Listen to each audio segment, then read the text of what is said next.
आज का जो सेशन है उसमें हम पाइथन के फंडामेंटल्स को पढ़ने वाले हैं। पाइथन का फंडामेंटल जो बिल्कुल बेसिक है कि हम पाइथन में जो जो अल्फ़ाबेट्स का, कीवर्ड्स का, बाकी सब मतलब वर्ड्स का यूज़ करेंगे ना, उन सब के बारे में हम लोग पढ़ेंगे। ठीक है, सबसे पहले आता है कि पाइथन के अंदर हम किन किन अल्फ़ाबेट्स का या जो भी यूज़ करते हैं उनको हम बोलते हैं कैरेक्टर सेट। तो किन किन कैरेक्टर सेट्स का हम यूज़ करेंगे वो है, सबसे पहले क्या आते हैं लेटर्स मतलब आप जानते हो A to Z। इसमें हमारे को कैपिटल A to Z और स्मॉल A to Z दोनों अलाउड होते हैं, आप यूज़ कर सकते हैं कुछ भी। हम इसमें डिजिट्स का भी यूज़ कर सकते हैं, 0 to 9 कोई भी डिजिट आप यूज़ कर सकते हो। कुछ स्पेशल सिंबल्स होते हैं जैसे कॉमा है, ठीक है, ऑलमोस्ट सभी यूज़ होते हैं जैसे कि कॉमा है, ठीक है, इन्वर्टेड कॉमाज है, सिंगल इन्वर्टेड कॉमाज है, ट्रिपल इन्वर्टेड कॉमाज है, ऐसे वाले ब्रैकेट्स हैं, ये वाले ब्रैकेट्स हैं, पैरेंथेसिस है, ठीक है, और भी बहुत सारे इज इक्वल्स टू है, नॉट इक्वल्स टू, ये सब बहुत सारी चीज़ें ऐसे less than, greater than, almost हर सिंबल इसमें हम यूज़ करते हैं। ठीक है, उसके बाद आते हैं वाइट स्पेसेस। वाइट स्पेसेस का मतलब होता है जो ब्लैंक स्पेसेस होते हैं, जैसे स्लैश एन है, मतलब सेशन सॉरी, हाँ, जैसे कि एंटर है, ठीक है, या ब्लैंक है, ये सब किस में आते हैं, इनको क्या बोलते हैं, वाइट स्पेसेस। उसके बाद लास्ट और जो और भी अदर कैरेक्टर्स होते हैं उनका यूज़ करते हैं, मतलब अगर इनसे भी कोई अलग कुछ बच गया हो तो वो सब इन्होंने किस में डाल दिए, अदर में डाल दिए। ठीक है, तो हम बेसिकली अगर देखा जाए तो हम ऑलमोस्ट हर चीज़ का यूज़ कर लेते हैं, ऐसा कोई रिस्ट्रिक्शन नहीं है कि आप ये यूज़ नहीं कर सकते, वो यूज़ नहीं कर सकते। ठीक है, तो ये तो हो गए कैरेक्टर सेट्स जिनका हम यूज़ करेंगे। उसके बाद एक टर्म आती है that is called token. Token का मतलब क्या होता है, जो अगर टेक्निकल ऐसे ही बात करें तो जो प्रोग्राम की सबसे छोटी यूनिट होती है उसको हम टोकन कहते हैं। ठीक है, टोकन का मतलब जैसे आप कुछ भी अल्फ़ाबेट कोई भी वर्ड आप यूज़ कर रहे हो या जो भी कैरेक्टर सेट है ना, उनको आप जो यूज़ कर रहे हो उसको हम क्या बोलेंगे, उसको यूज़ करने को, उसके तरीके को, या उसमें जैसे हम कर पा रहे हैं उसको बोलेंगे टोकन। ठीक है, टोकन के अंदर सबसे पहला जो आता है that is called keyword. Keyword का मतलब क्या होता है, ये रिजर्व वर्ड्स होते हैं जिनका एक स्पेसिफिक मीनिंग होता है। जैसे कि मान लो आपको करना है if A is greater than B, तो इफ का जो है अपना एक स्पेसिफिक मीनिंग है, समझ रहे हो। तो इफ क्या है, कीवर्ड है। ऐसे ही जैसे जैसे आप पढ़ते चले जाओगे पाइथन, आपको और चीज़ें भी समझ में आती जाएंगी कि क्या क्या है। अभी आप अगर बुक में देखोगे तो आपको बहुत सारे कीवर्ड्स दिखाई देंगे, आपको समझ में आ जाएगा कि ये जो वर्ड्स हैं आप इनका अपना एक स्पेसिफिक मीनिंग होता है और इनको आप एज अ वेरिएबल नहीं बना सकते। समझ में आ रहा है, मैं रिपीट कर देती हूँ। कीवर्ड क्या होते हैं, जिनका एक प्री डिफाइंड अपना पहले से ही डिफाइंड एक मीनिंग होता है। ठीक है, इनको आप एज अ वेरिएबल नहीं बना सकते और ये कुछ पर्टिकुलर ही होते हैं। ठीक है, जैसे मैंने एग्जांपल दिया इफ का भी यूज कर, मैंने आपको एग्जांपल भी दिया था जब बोलन पढ़ाया था, तो इस वजह से मैंने ये वाला एग्जांपल लिया है, आपको समझ में आ जाए इसलिए। ठीक है, ऐसे ही बहुत सारे, आपको याद होगा मैंने ट्रू फॉल्स बताया था कि अगर आप इसको कैपिटल ट्रू इसमें ऐसे लिखोगे और ऐसे कैपिटल एफ करके लिखोगे तो ये दोनों एज अ कीवर्ड यूज होंगे। ठीक है, उसके बाद आते हैं आइडेंटिफायर्स। जैसे आइडेंटिफायर्स का मतलब क्या होता है, जिसके थ्रू हम किसी को आइडेंटिफाई करते हैं। जैसे आप हो, आपका नाम क्या है, आपका आइडेंटिफायर है। ऐसे ही मान लो मैंने लिखा a इक्वल्स टू 2, तो 2 का आइडेंटिफायर क्या है बेटा, a। ठीक है, किसी भी चीज़ का, किसी भी वेरिएबल का और चीज़ों का हम नाम देते हैं तो उसको हम कहते हैं आइडेंटिफायर, जिसके थ्रू हम उस पर्टिकुलर को आइडेंटिफाई कर पा रहे हैं। बात आ रही है समझ में। उसके बाद आती है लिटरल्स। लिटरल्स का मतलब होता है वैल्यू। ठीक है, जैसे मैंने लिखा a इक्वल्स टू 2, तो a क्या है, आइडेंटिफायर, और 2 क्या है इसका, लिटरल, उसका वैल्यू। समझ पा रहे हो, वैल्यूज अलग अलग हो सकती है, स्ट्रिंग हो सकते हैं, न्यूमेरिकल हो सकती है, कोई नन हो सकता है, या बुलियन हो सकती है, डेसिमल हो सकती है, अलग अलग कोई भी वैल्यूज हो सकती है। उसके बाद आते हैं ऑपरेटर्स। ऑपरेटर्स तो आप जानते हो, जैसे प्लस है, माइनस है, मल्टीप्लाई है, डिवाइड है, मॉड्यूलो है। ठीक है, ग्रेटर देन, लेस देन, ये सब किसके अंदर आएंगे बेटा, ऑपरेटर्स के अंदर। और लास्ट क्या बचे, पंक्चुएटर्स। पंक्चुएटर्स का मतलब क्या है, जो भी हम यूज कर रहे हैं, जैसे आपने यूज किया, ब्रैकेट यूज कर लिया या पैरेंथेसिस आप यूज कर रहे हो, ये सब चीजें किसके अंदर आएंगी, पंक्चुएटर्स के अंदर। ठीक है, इतनी बात समझ में आ रही है? Yes ma'am. Yes ma'am. Yes ma'am. ठीक है, अब अगर हम, आपको कीवर्ड समझ में आ गया, बुक में देखना, ठीक है, कीवर्ड्स आपको दिख जाएंगे बहुत सारे। थोड़ा सा आइडेंटिफायर इन सबको और थोड़ा थोड़ा डीप में डिस्कस करते हैं। कीवर्ड तो समझ में आ गया ना? Yes ma'am. आइडेंटिफायर की बात कर लेते हैं। मान लो आपको वेरिएबल, अभी तक हमने देखा वेरिएबल चल रहा है, लेकिन वेरिएबल बनाने का तरीका, कुछ रूल्स होते हैं आइडेंटिफायर बनाने के, उनको आपको फॉलो करना होगा। मतलब अगर आप आइडेंटिफायर बना रहे हो तो सबसे पहले चीज तो ये कहती है कि आप जो भी आप काम कर रहे हो, कोशिश करो कि उसका वेरिएबल का नाम उसी की तरह हो। जैसे मान लो मैंने ए इनपुट कराया, A equals to 2, B equals to 3 और दोनों को ऐड करना है, तो इंस्टेड ऑफ सी में क्या लिखूं, add equals to A plus B. तो ऐसे समझ में भी आ रहा है कि अच्छा ये जो वेरिएबल आपने बनाया ये किस लिए बनाया, ऐड करने के लिए। जब आप प्रिंट करोगे, शो करोगे, तो क्या लिख दो, सम इज ऐड। ठीक है, तो अब ऐसे समझ में आ रहा है कि ए प्लस बी हम कर सकते हैं। समझ में आ रहा है ए प्लस बी क्या स्टोर कर रहा है, ऐड। ऐसा ना हो कि आप कर तो ए प्लस बी रहे और आपने यहाँ पर इसको ऐड को क्या लिख लिया, सबट्रैक्ट। तो ऐसा आप नाम नहीं लेंगे, किसी भी वेरिएबल का नाम इस तरीके का लेंगे जिस तरीके का उसका काम है। ठीक है, सबट्रैक्ट अगर आप लिख भी दोगे तो वो बिल्कुल भी गलत नहीं है, बिल्कुल भी गलत नहीं है, उसका आउटपुट बिल्कुल सही आएगा, लेकिन वो सही तरीका नहीं है। समझ रहे हो ना? दोनों में डिफरेंस समझ में आ रहा है? ठीक है, तो नेम कैसे लेना है, अकॉर्डिंगली। अकॉर्डिंगली आपको क्या लेना है, उसका नेम, उसके वर्क के अकॉर्डिंग। ठीक है, उसके बाद क्या है, हम कोई भी स्पेशल सिंबल इसके अंदर हम यूज नहीं कर सकते। आप चाहो कि हम इसका नाम ए परसेंटेज इक्वल्स टू 2 लिख दें तो ये गलत है। आप कोई भी स्पेशल सिंबल, कॉमा, स्पेस कुछ नहीं दे सकते। आप ऐसे चाहो नेम, जैसे हम रोल नंबर लिख रहे हैं, हमने लिखा रोल और स्पेस देके नंबर डॉट इक्वल्स टू 2, तो this is our wrong method.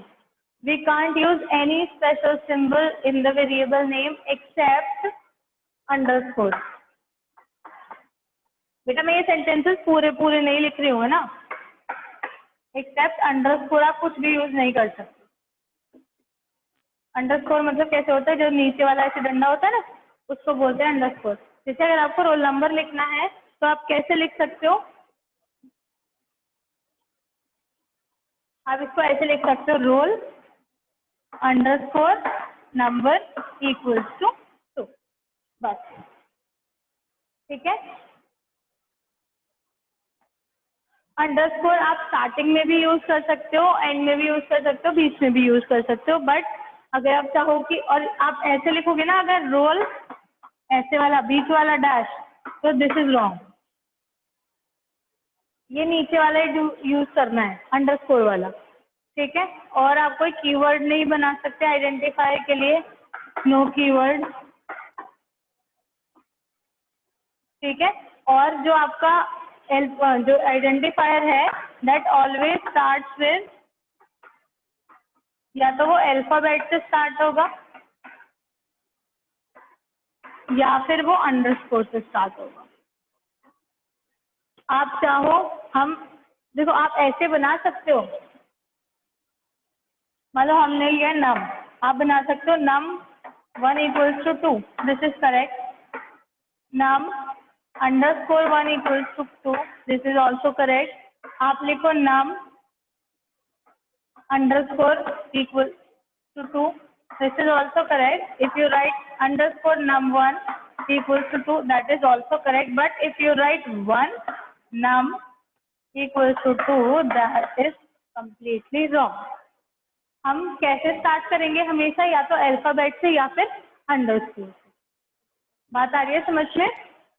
ये सारे मैंने आपको वेरिएबल के नाम बना के दिखाए हैं बेटा, ये कुछ नहीं है, ये सिर्फ वेरिएबल के नाम है कि आप कोई भी वेरिएबल का नाम कुछ भी दे सकते हो। जैसे मान लो हमने कोई num1 नाम का एक वेरिएबल लिया है, तो वो बस उसमें आपको क्या ध्यान रखना है, केवल एक चीज का ध्यान रखना है, क्या कि वो कभी भी नंबर से स्टार्ट नहीं होना चाहिए और वो कीवर्ड भी नहीं होना चाहिए। ठीक है ना, ये समझ में आ रहा है? आरबीए भी इसमें कीवर्ड से भी स्टार्ट नहीं होना चाहिए। ठीक है, कोई स्पेशल सिंबल नहीं आना चाहिए और जैसा नाम आप चाह रहे हैं कोशिश करें वैसा ही नाम आप लें। ठीक है, और इसमें केस सेंसिटिव होता है। ये केस सेंसिटिव का मतलब है कि अगर आपने ऐसे लिखा है, मान लो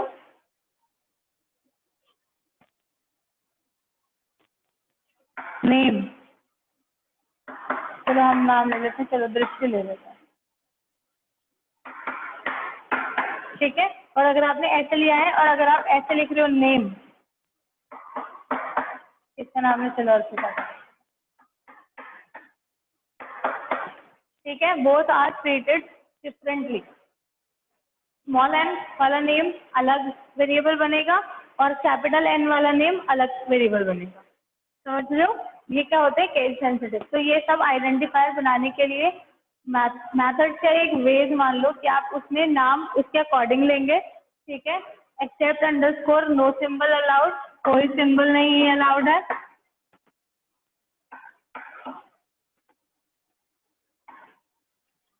और नो कीवर्ड, कोई कीवर्ड यूज नहीं कर सकते। ठीक है, जो भी कीवर्ड हैं वो वैसे ही यूज होंगे क्योंकि उनका स्पेसिफिक मीनिंग होता है। और क्या है, हमेशा स्टार्ट होना चाहिए वो अल्फाबेट से या फिर अंडरस्कोर से। और ये क्या होता है, केस सेंसिटिव होता है। ठीक है,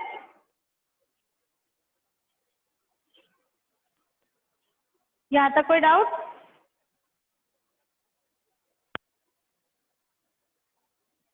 No, ma'am. आगे चलते हैं, बात करते हैं लिटरल्स की। लिटरल्स मैंने आपको बताया जो भी वैल्यू हम दे रहे हैं उसको हम लिटरल कहते हैं।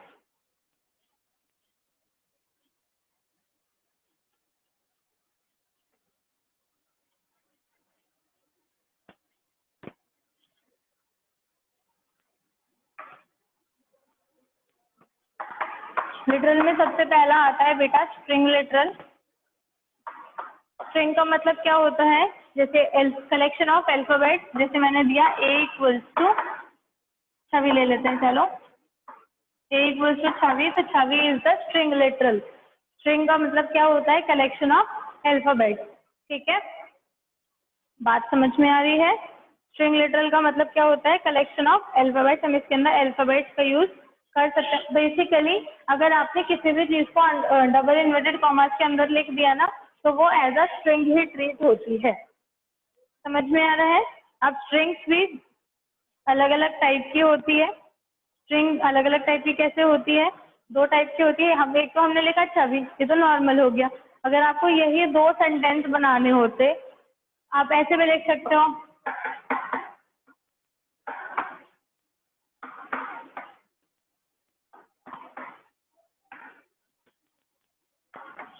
ठीक है।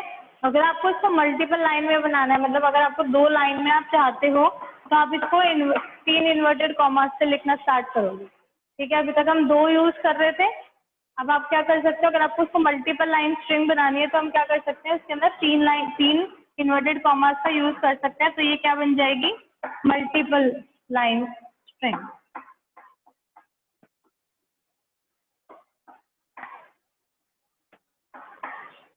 ठीक है, क्या लिख सकते हैं, जैसे मान लो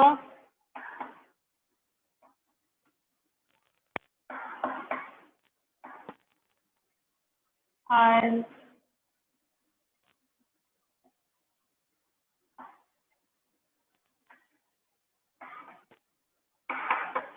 तो आपको क्या करना होगा, जब आपको 2 लाइन, मल्टीपल लाइन समझ लो ना, एक लाइन के अलावा भी दूसरी लाइन में एंटर करके अगर आपको कुछ लिखना है तो आप क्या करोगे, उसके लिए 3 इन्वर्टेड कॉमास का यूज करोगे। यहाँ तक कोई डाउट? No, ma'am. ओके, आगे चलते हैं। अगर आप अपने पेज नंबर 164 पर देखोगे तो साइज चार्ट बनाया हुआ है एक स्ट्रिंग का, उसको समझा रही हूँ मैं। इसमें क्या किया हुआ है, जैसे मान लो कुछ भी लिखा है, मान लो लिखा है ABC, ठीक है, तो इसका साइज क्या है 3 नॉर्मल, ठीक है, बात समझ में आ रही है ना। अगर मान लो बेटा लिखा है स्लैश करके अगर कोई चीज लिखी है ना तो वो उसके साथ ही कंसिडर होगी और उसका साइज 1 हो जाएगा। जैसे मान लो लिखा है /AB, तो /A एक साइज कंसिडर हो जाएगा, क्योंकि इसमें ना कुछ स्पेशल सिंबल्स होते हैं जिनके साथ हम स्लैश यूज कर लेते हैं, तो वो एज अ 1 उसको ट्रीट करेगा, तो इसका साइज क्या हो जाएगा 2। अगर आपने लिख दिया डबल स्लैश तो बताओ क्या होगा, एक तो स्लैश है ही और एक उसका साइज कितना हो जाएगा, इसका साइज 1। समझ रहे हो।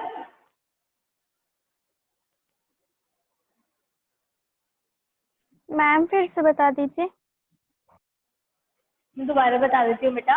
ये तो नॉर्मल है ABC, ABC का साइज तो 3 है ही, 1 2 3 है ना, जितने अल्फाबेट उतना उसका साइज। अब मैं कह रही हूँ कि अगर कहीं स्लैश लिखा है तो स्लैश क्या करता है, अपने जो आगे वाला अल्फाबेट है उसको अपने साथ ही मिला के उसका साइज 1 बना देता है, क्योंकि as a special symbol treat होने लगता है, ठीक है। तो /A एक साइज का हो जाएगा और B अलग साइज का, तो इसका साइज कितना हो गया 2। ऐसे ही यहाँ डबल स्लैश अगर आप लगा रहे हो तो एक तो स्लैश का साइज है ही और दूसरा उसको अपने साथ मर्ज कर लेगा, तो उसका साइज क्या हो जाएगा 1, ठीक है। जैसे आपकी बुक में एक एग्जाम्पल लिखा है सीमास पेन, ठीक है, साइज काउंट करते हैं, देखो 1 2 3 4 5, ठीक है, और ये स्लैश और इन्वर्टेड कॉमास एक बन जाएगा, तो कितना हो गया 6, एक ये S7, ये स्पेस 8 9 10 और 11, इसका साइज कितना हो जाएगा 11। बात समझ में आई। सीमास पेन वाला देखो, एस का एक साइज AEMA, सीमा कुछ सिंपल है 5 है साइज, फिर जो मैंने बताया स्लैश के साथ अपने साथ आगे वाले को मर्ज कर लेता है, तो क्या हो जाएगा स्लैश और जो इन्वर्टेड अपॉस्ट्रॉफी वाला कॉमा है वो क्या करेगा, उसको एक साथ मिला लेगा, तो इसका साइज क्या हो जाएगा 8, तो कितना हो गया 6, फिर आगे चले 7 S, ठीक है, और जो स्पेस होता है वो भी कंसीडर होता है, तो स्पेस के साथ क्या हो गया 8, फिर आगे क्या चला 9, पेन गया 3, 8 और 3 11, तो साइज कितना हो गया इसका 11। बात आई समझ में। Yes ma'am. Yes ma'am. आगे चलते हैं। स्ट्रिंग के आगे न्यूमेरिकल लिटरल्स है। न्यूमेरिकल लिटरल का मतलब क्या होता है, जो न्यूमेरिकल वैल्यूज दे रहा है, न्यूमेरिकल वैल्यूज में अलग अलग वैल्यूज आ जाएंगी, जैसे इंटीजर, फ्लोट, ऑक्टल, डेसिमल, सब कॉम्प्लेक्स नंबर्स, समझ रहे हो। तो ये क्या हो जाएंगे न्यूमेरिकल लिटरल का मतलब क्या हो, न्यूमेरिक लिटरल कह लो, न्यूमेरिकल कह लो, जैसे A = 2, A = 2.5, all these are what, these are numerical literal, ठीक है बेटा। आप इसको एक्सपोनेंट के फॉर्म में भी लिख सकते हैं, जैसे हम लिख सकते हैं A = 2E01, मतलब तो ये पावर्स में चला जाता है, ठीक है। जैसे ये अगर इसकी हम बात करें तो इसका मतलब क्या होगा बेटा कि 2 × 10⁻1, E01 का मतलब क्या है 10⁻1, ठीक है। तो हम इसको ऐसे भी लिख सकते हैं, जब हमें पावर्स में लिखना होता है तब हम इसको एक्सपोनेंट के फॉर्म में रिप्रेजेंट कर लेते हैं,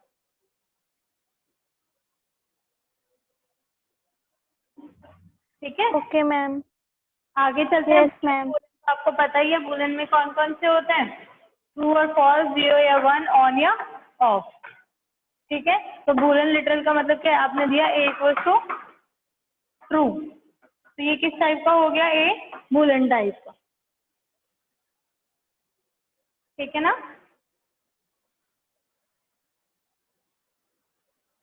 उसके यस बाद ma'am. Special literal none. Special literal none का मतलब क्या होता है कि हम क्या कर रहे हैं, उसके अंदर नन दे रहे हैं, मतलब हम क्या करें, खाली खाली खाली वैल्यू दे रहे हैं नन, ठीक है। अभी बताते हो बेटा, एक सेकेंड।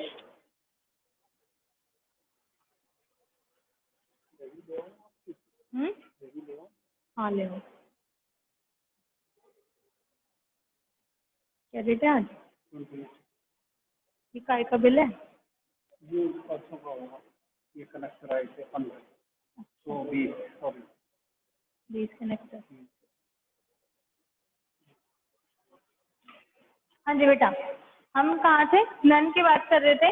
अगर आप नन लिटरल की बात करोगे तो उसके अंदर क्या आएगा? हमने लिखा नन, ठीक है। हमने मान लो कोई वेरिएबल बना लिया वैल्यू नाम का, उसके अंदर हमने दे दिया नन। और अगर आप प्रिंट करोगे ना बेटा, value is just a variable. मैं इसीलिए अलग अलग नाम के वेरिएबल बना रही हूँ ताकि आपको समझ में आ जाए कि ये हम किसी भी नाम का वेरिएबल बना सकते हैं, ठीक है ना। प्रिंट के अंदर अगर आप वैल्यू को प्रिंट करोगे तो ये खाली ब्लैंक आ जाएगा, कुछ नहीं आएगा, खाली आ जाएगा, ठीक है। अगर आप वैल्यू यस मैम। अगर आप वैल्यू लिखो, मतलब ये नन, ऐसे नन दिखाएगा, नन मतलब खाली, कुछ नहीं। समझ गए बेटा? आगे चलते हैं, ऑपरेटर्स की बात कर लेते हैं। लास्ट है ऑपरेटर, तो फिर हमारी खत्म हो जाएंगे लिटरल टोकन, सॉरी टोकन खत्म हो जाएगा। चलो देखो,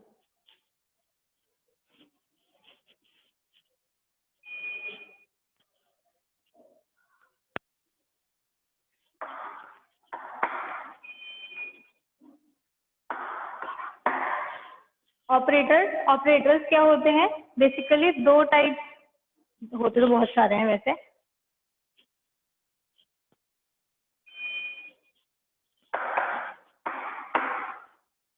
यूनरी और बाइनरी। यूनरी का मतलब होता है बेटा जिसमें हम एक ऑपरेंड का यूज करते हैं, वन ऑपरेंड। ऑपरेंड का मतलब होता है जिस पे हमें काम करना है, ठीक है। अगर वो सिंगल ऑपरेंड है तो उसको क्या बोलेंगे हम? यूनरी। और अगर दो हैं ऑपरेंड तो हम उसको बोलेंगे बाइनरी। जैसे कि एग्जाम्पल की बात करें अगर हम, जैसे मैंने लिखा -2, जैसे मैथ्स में लिख देते हैं -2, ठीक है। वैसे तो एक ही है ऑपरेंड जिसपे हमने काम करा और सिंबल क्या है? -2।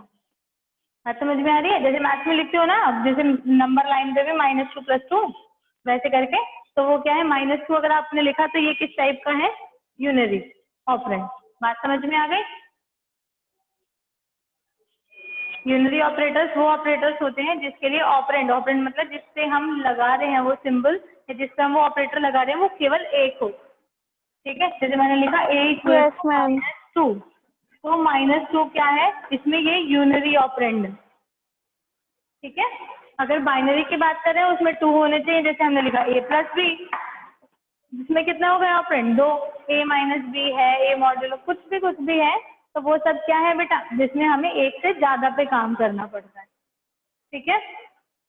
अलग अलग टाइप के ऑपरेटर्स हैं, जैसे अरिथमेटिक ऑपरेटर्स। अरिथमेटिक में क्या है? एडिशन, मल्टीप्लिकेशन, रिमाइंडर, ठीक है, डिवीजन, सब्ट्रैक्शन, ये सब आते हैं। और बिटवाइज है, जैसे हमने वो गेट्स पढ़े थे, एंड और नॉट, वो सब इसके अंदर आएंगे बिटवाइज के अंदर। शिफ्ट के अंदर मतलब जब हमें डेटा को शिफ्ट करना होता है ना, कुछ बिट्स को इधर उधर करना होता है, तब हम उसका यूज करते हैं। और कौन से? Identity operator. आइडेंटिटी ऑपरेटर का मतलब क्या होता है? जब आपको चेक करना है कि दो चीजें सेम है कि नहीं है, तब उस ऑपरेटर को लगाते हैं। जैसे मान लो मुझे चेक करना है इज ए और बी सेम है या नहीं, तो इज ए बी ऐसे करके लिखते हैं, तो वो चेक करेगा कि क्या ए और बी इक्वल है। इज और इज नॉट करके होते हैं, समझ रहे हो ना? बुक में सब कुछ लिखा हुआ है, मैं सिर्फ रीड आउट कर रही हूँ और उसको हल्का हल्का समझा रही हूँ। अभी जब प्रोग्राम बनाएंगे तो एक एक ऑपरेटर का यूज करेंगे तो आपको बिल्कुल क्लियर हो जाएगा, ठीक है। उसके बाद रिलेशनल ऑपरेटर्स होते हैं, जैसे less than, greater than, less than, equals to. Less than समझ रहे हो ना? जैसे A is greater than B और A is greater than equals to B, दोनों में थोड़ा सा डिफरेंस है क्या? ये तो क्या चेक करेगा कि एक खाली ग्रेटर देन हो, और वो नीचे वाला क्या चेक करेगा कि वो इक्वल भी है, तो भी वो उसका काम चल जाएगा, या तो ग्रेटर हो या इक्वल, तो उसका काम चल जाएगा, ठीक है। ऐसे ही नॉट इक्वल्स टू, ये नॉट इक्वल्स टू का सिंबल होता है। मालूम मुझे चेक करना है A is not equals to B, क्या ए बी के इक्वल नहीं है? तो आंसर क्या आएगा? ट्रू। देखो इसका एक एग्जाम्पल देखो। मान लो मैंने लिखा a = 5, आउटपुट बताना है ना, b = 6, मैंने लिखा if A is greater than B, क्या आएगा बताओ, ट्रू या फॉल्स? बताते जाओ जल्दी। फॉल्स। फॉल्स। false, हाँ गुड। मैंने लिखा A is less than equals to B, बताओ।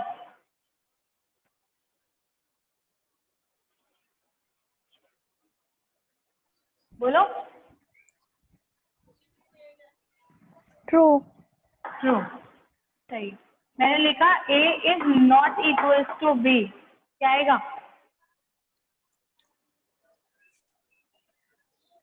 ट्रू। हाँ ट्रू। बात समझ में आ रही है ना? ट्रू क्यों आया? क्यों? क्योंकि ए इज नॉट, अनडाउटेडली ए और बी इक्वल थोड़ी है, तो इसका मतलब क्या आएगा? ट्रू। मैंने लिखा ए इक्वल्स टू बी, तो क्या आएगा? फॉल्स। ठीक है, जब भी हम कंपैरिजन करते हैं और इक्वल्स टू में करते हैं, दो इक्वल्स टू लगाते हैं, सिंगल नहीं लगाएंगे।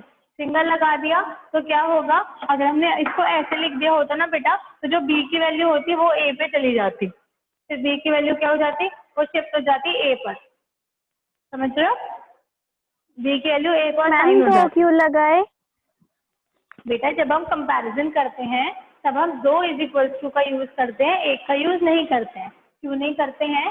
कि अगर आप एक इक्वल्स टू लगा दोगे तो क्या होगा, जो भी बी की वैल्यू होगी ना वो ए को असाइन हो जाएगी। मतलब अब इसको चलाने के बाद देखो, मान लो ये है, ठीक है, प्रिंट करूं अगर,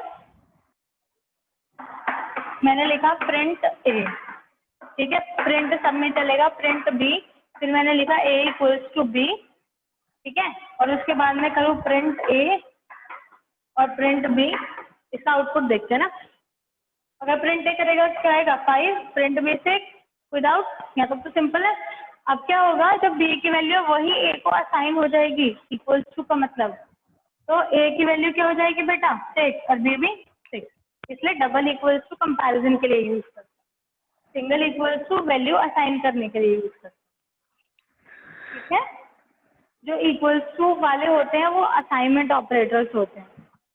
आगे चले Yes, जल्दी ma'am. से आगे, आगे होते हैं असाइनमेंट ऑपरेटर जिसके अंदर भी इक्वल्स टू का सिंबल आ गया, चाहे नॉट इक्वल्स टू है, डबल इक्वल्स टू है, ग्रेटर,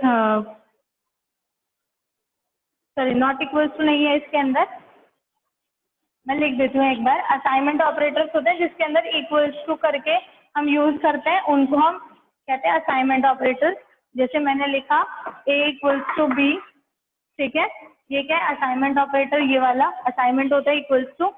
ठीक है, अगर मैंने मान लो लिखा है A equals to A modulo B, समझ रहे हो, मैंने क्या लिखा है A equals to A modulo B, तो ये भी क्या है असाइनमेंट। हम इसको ऐसे भी लिख सकते हैं बेटा, ये शॉर्टकट है इसको लिखने का। A equals to A modulo B अगर लिखा है तो we can write it as like this also, A modulo equals to B, तो ये भी असाइनमेंट में ही आएगा। कहीं कहीं आपको ऐसा होगा, आपको ये ऑपरेटर लिखा दिखाई देगा, तो इसका मतलब क्या है समझ गया ना, इसको ऐसे मतलब है इसका। तो इसके अंदर बहुत सारे आ जाएंगे ऐसे ही, multiply equals to, divide equals to, plus equals to, सब मिलेंगे आपको। ये सब किसके अंदर आते हैं, असाइनमेंट ऑपरेटर के अंदर। उसके बाद लॉजिकल होते हैं, लॉजिकल एंड, लॉजिकल और, ठीक है। उसके बाद मेंबरशिप है, जैसे आपको चेक करना है कि वो उसका मेंबर है या नहीं, उसके अंदर एग्जिस्ट कर रहा है या नहीं। जैसे मान लो ये कोई लिस्ट है, इसके अंदर 1 2 3 है, मेरे को चेक करना है कि इसके अंदर 4 है या नहीं, तो मैं इन और नॉट इन मेंबरशिप ऑपरेटर के थ्रू उसको चेक कर सकती हूँ। समझ गए? उसके बाद लास्ट आता है पंक्चुएटर्स।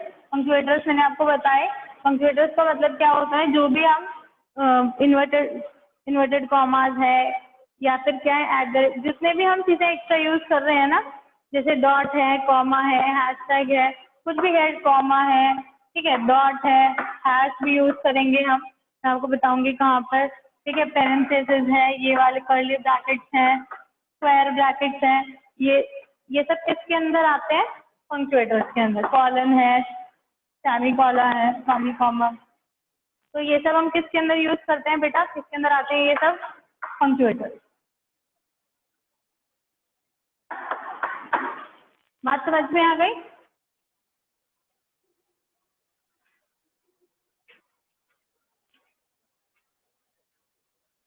Yes, ma'am.